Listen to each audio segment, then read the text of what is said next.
Hello everyone. Thank you so much for taking the time to be with us today. My name is Selma Avdic with the American Marketing Association, and I will be your moderator for our webcast, which is in partnership with ReadyTalk, entitled The Power of Social Video. All right, so before we officially kick things off, I do want to cover some housekeeping items, or these might be reminders if this isn't your first AMA webcast.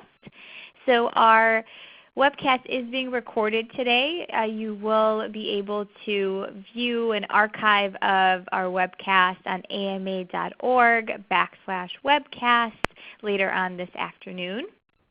We also invite you all to join the conversation on Twitter, and you can do so by referencing #ReadyTalk when tweeting about this webcast. And if you have any questions, whether they are technical or content related, please feel free to ask them in our chat area that's located to the left of your screen, and you can ask your questions at any point during our presentation. All right, so with that, I'm pleased to introduce our speaker. We have Helene Huang with us, and she is the CEO of Hashtagitude, which is a digital marketing agency that's based in Denver, Colorado.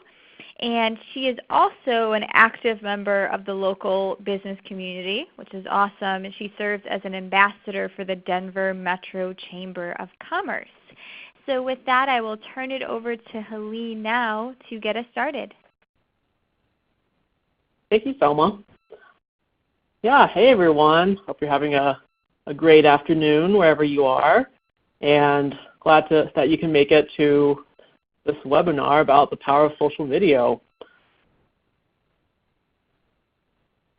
So I'm probably preaching to the choir about this, but social video has become increasingly more important over the last 3-4 years. And so, in order for you to really understand the importance, of course, we'll just go over a few stats. So as you can see, social video generates 1,200% more shares in text and images combined, according to WordStream. About 73% of marketers plan on increasing their use of videos this year, according to Buffer.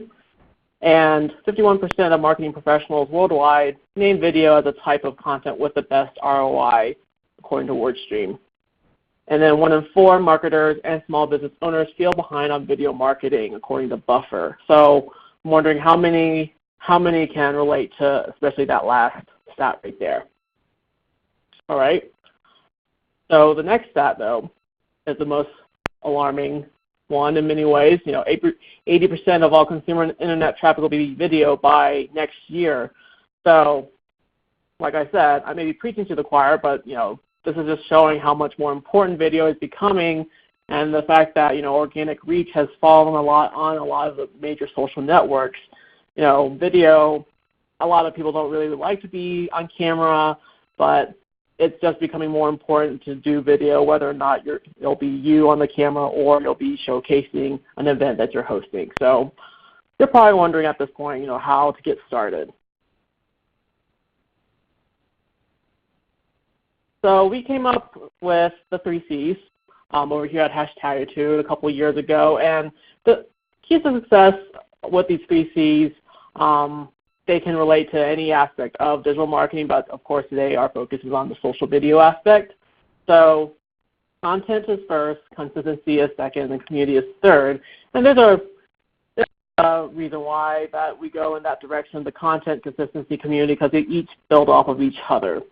So we'll dive into a few examples over the next couple of slides about these 3 C's.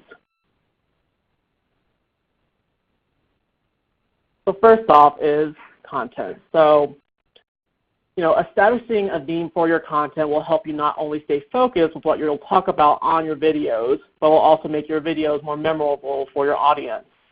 So I have 2 examples here on the screen. One example on the left is a local comedian here in Denver named Jared Ewey. He did a Periscope series called Waiting on a Train, where he would basically report live from the light rail platform about the daily ins and outs happening around town. And it was he was doing more for entertainment versus actually being, a newscaster, but it was a way for people to be so engaged and want to like tune in when he was on live for his Waiting on the Train series. In the second example on the right, business coach Tiffany Lanier did a weekly Motivation Monday video regarding a word of the week to inspire her audience, and also additional words of wisdom pertaining to the word of the week to motivate other entrepreneurs. So these two examples, they both had focused themes around them. So in terms of any of certain ideas that you could take away from this, here are some to consider in terms of types of videos that you could go about. So how-to videos, that's one. You could do makeup tutorials if your business is in makeup, of course. How to use a certain social media app. How to cook, a certain kind of recipe. So that's one form of video or video theme that you could go about producing. Another one is thought leadership. Third, behind the scenes of your company culture or events happening that maybe you're hosting. I already mentioned company culture, but event promotion, product demos, interviews, customer testimonials. So the list goes on in terms of the types of videos, social videos that you could produce and publish. So in terms of which of these perform the best, I would say that everyone is always a little curious and always wanting to learn. How-tos and product demos are always very tactile for viewers. So, but behind the scenes, sorry about that. Behind the scenes videos, thought leadership are also meant to inspire. People are curious about how maybe a certain kind of product is made. So if you had like a behind the scenes kind of like, this is how we create this recipe at this restaurant, or this is how we go about, producing this white paper. Making it interesting to where then people will be like, okay, I want to learn how to do it for myself or for my own business. But keep in mind, in the end, you're telling a story, so no matter what kind of social video you publish, you're telling a story and you want it to be compelling.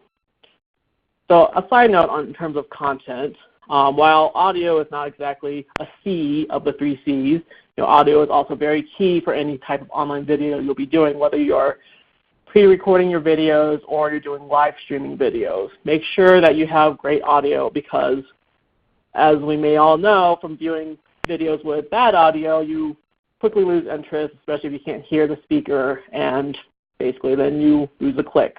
So just keep that in mind in terms of content and audio. And of course, if you guys have any questions in the meantime, feel free to drop them in the Q&A box so that I can answer them later on. So the next C is on consistency. So having a schedule. Building off of your content, the themes that you create, you must also make sure that those videos that you are producing are being published consistently. So whether you decide to do the live streams or pre-recorded, create a schedule, plan out, over the next several months what kind of topics you'll be talking about for your videos or webinars that you will be doing. Stick to that schedule as much as you can, of course. We know that life happens.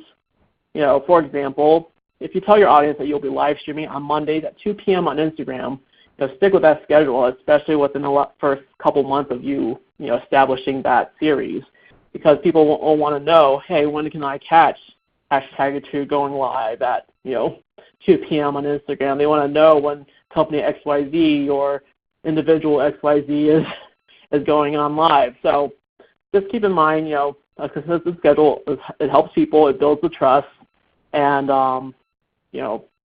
that just allows for people to be more aware of your business, but also more likely to purchase your service or product. So another aspect of consistency, and what you can see here on the right-hand side of the slide, is the timing of your videos or webinars. How long you usually have the videos running, or how long you're broadcasting on the live stream. As a reference, people generally prefer to view videos at these links listed here. So Instagram 30 seconds, Twitter 45 seconds, Facebook a minute, and YouTube 2 minutes. Depending on the type of content you're sharing, it can go a little longer. A rule of thumb for live streaming This is due about 5 to 10 minutes, and a webinar can generally run about 30 to 45 minutes with time for questions. So make sure that in terms of live streaming especially, you're setting those expectations up front so that people are aware how long they're going to need to set aside time to watch your live stream. So as a brief example and a first-hand example, we did a series, we here at #IO did a series of Marketing Monday live streams on Facebook last year from March to December. It was always on Mondays at 2 p.m., so that's why I had the example above. But those live streams generally lasted about 10 minutes, and I would say only a couple of them lasted up to 30 minutes, and one of them was actually an Ask Us Anything segment. So that's why we stayed on for the 30 minutes, just so that people had time to ask the questions they needed to during that time slot. But 5 to 10 minutes is a good sweet spot for a live stream. And finally, in terms of the 3 C's, there's the community piece.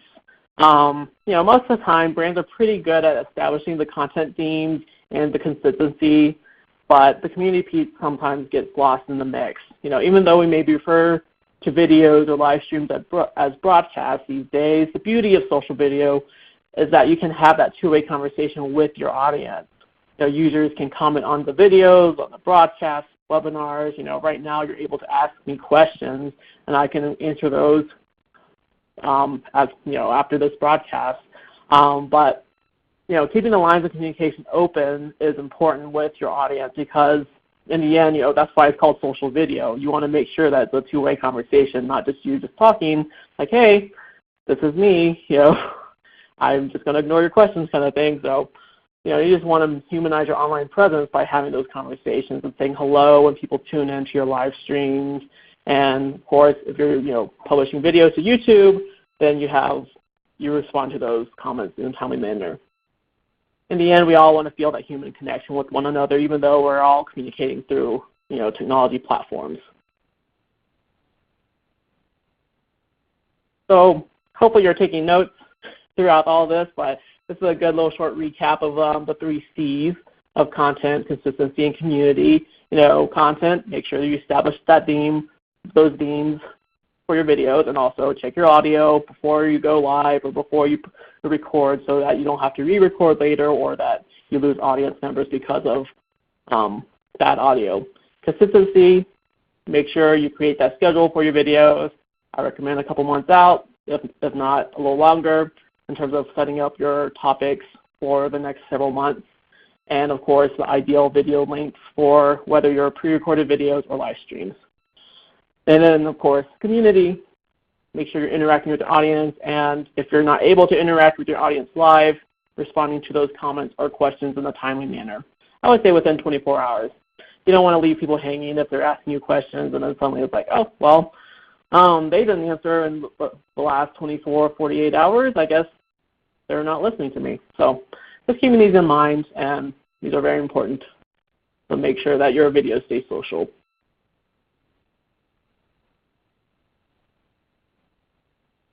So in terms of a launch strategy or having social videos for lead gen or lead generation, if you're a planner like me, you want to give yourself enough time before launching to plan out your content and also give yourself enough time to promote.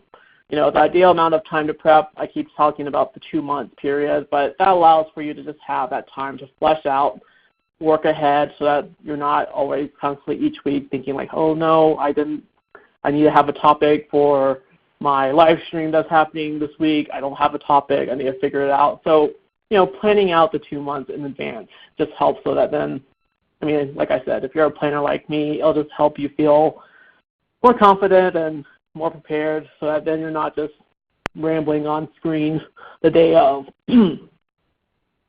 So, but getting your circle of influence involved in helping you promote your social videos, that's always good. That's why I mentioned, the pre-writing your social media posts and emails, so it makes it easier for people to be able to just share it on your behalf. Just tell them, send them an email, hey, I'm launching this video series. Can you share on your social about my series? And you'll have the pre-written post. So then all you have to do is copy and paste. So, graphics are important as well, especially for social media or blog content. and having the hashtags for your videos and webinars. You may have noticed on these slides, I have the hashtag ReadyTalk at the bottom right-hand corner just to remind you, if you want to tweet about this webinar, you can, and this is a good reminder in general for your videos or your audience in terms of your video series that you'll be launching and having that content calendar. So some examples of lead generation social videos. I might have skipped over that a little bit, but some examples are through thought leadership, the product videos, or event intros. You can create a 30-second video to use on Facebook or LinkedIn or Twitter, your social media platform of choice, to promote your new ebook, or you can use that video to promote an upcoming webinar, conference that you're hosting. These are ways to drive that traffic back to your site to register. Another way social video can help is in promoting, the sponsors or partners or presenters at an event that you may be hosting or organizing. So, an example, I'll just quickly go over this. From earlier this month, we helped our client grow their Instagram following and get regrams, get just a wider audience impressions for their newly relaunched conference from just tagging their presenters, sponsors, partners on social media, posting Instagram stories, and highlighting key points in the sessions, and talking about the swag bags and what partners or sponsors contributed to the swag bags. The Instagram account for this client was a little dormant before the conference, but doing the videos, doing the photos even from the event allowed for the account to grow impressions. They got over 600 impressions within that weekend, and 20 plus profile visits, and the presenters appreciated getting the extra social media love from the Instagram stories and from the Instagram posts themselves, and they reshared and tagged content from this client's account. So it just allows for the awareness to grow of this organization and its annual conference. So that's one way of using social video is, Instagram story being something newer. You can do photos or videos on there, but it was a good way to just grow that awareness for this client and allow for them to get more reach through their partners.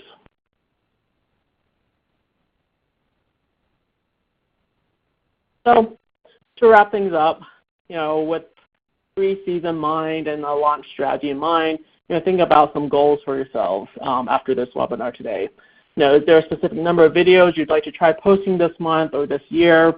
Of course, I would recommend if it is your first time for your business to launch it, to get doing videos, I err on the side of saying, don't have too many videos published all at once, or don't try to be like, I'm going to live stream daily. I mean, unless you want to put that challenge to yourself and you have the time commitment for that, I would say that that's probably going to burn you out pretty fast.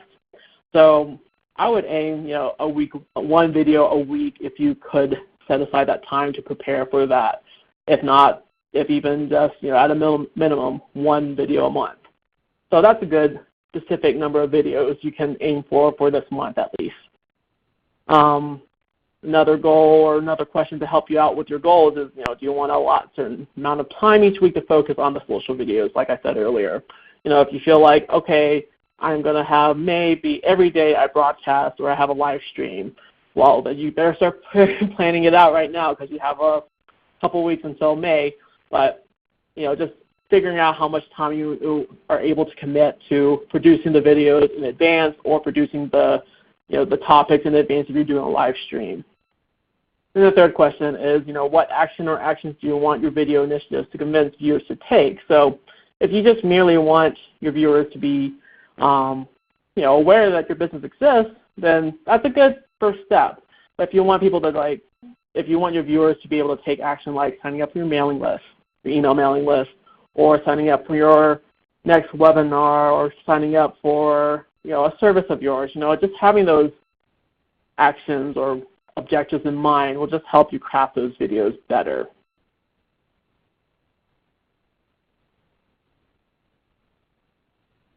All right.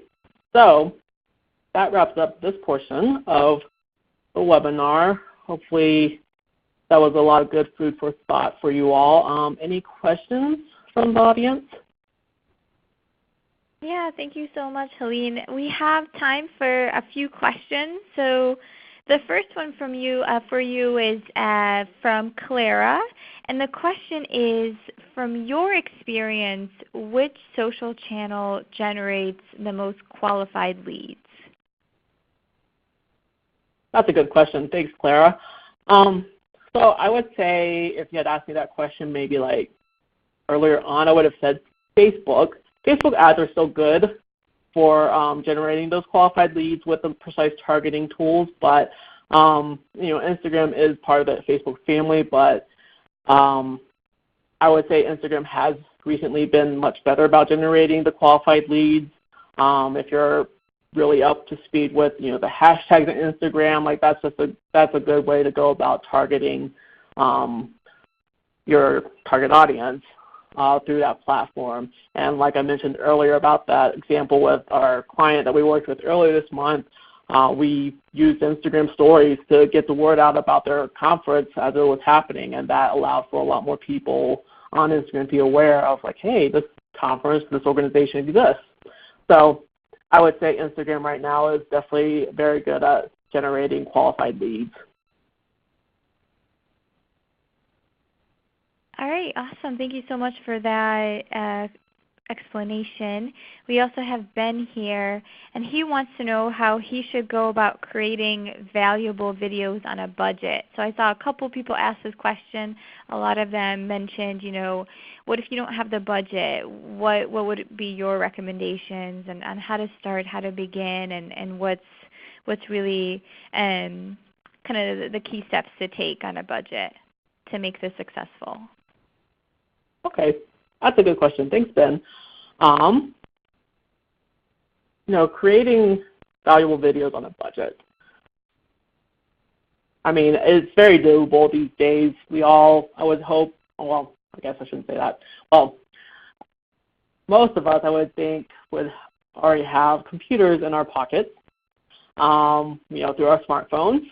So that is one tool that you can use in terms of creating a valuable video on a budget. I have a little tripod for my smartphone, and that probably costs about $20 off of Amazon, and a simple lavalier, a lav mic as well is about $20, perhaps for one or two of them. So just thinking of your smartphone plus a small tripod plus a lav mic, that's about $40. I mean, not counting the expense of your smartphone, but that's pretty doable, I would say, for most. It'd be the minimal you'd need to be able to create those high-quality videos. Smartphone cameras have become quite, advanced over the years to where you can get pretty good high-quality videos on an iPhone or Android phone these days without, breaking the bank. Now, if you're feeling a little nervous, though, about, creating valuable videos, not just in terms of the tools, but about, having the expertise, having someone to help you storyboard and anything, you could probably find some local agencies or businesses in your area that can help you work on that, recording and producing the content so that, if you want it to be the utmost highest quality, I'm not saying that smartphones aren't high quality, but if you wanted like high video grade stuff that you want your customers or website visitors to be able to purchase in the future, I'm sure that there are some agencies or businesses in your area that you could contact to help with storyboarding and just producing and editing that content. So I hope that answered your question. Yeah, great. Thank you so much. Well, just because of time, and I know your time, Helene, we don't have time for questions, any more questions, but I would encourage the audience to connect with you offline, obviously through social media, and discuss any inquiries they have further. Any questions that we didn't get to, we will definitely provide to Helene, and she can also follow up with you offline as well. So please look out for that if we didn't have a chance to get to your questions. But I do want to thank Helene. Thank you so much for your time, for sharing your experience and your insights with us. Thank you also to ReadyTalk for being our sponsor today, as well as for providing us with the web conferencing platform for our webcast. And of course, thank you so much to our audience for your participation. As a reminder, you can view an archive of this webcast at any time by visiting ama.org/webcast if you want to take any additional notes and review Helene's key insights. We will have a quick post-webcast survey, so if you can kindly let us know what you thought about our webcast today and also what topics you're interested in seeing presented on future webcasts. So that is it for us today. We want to thank everyone again, and I hope you all have a great rest of your day. Thank you so much.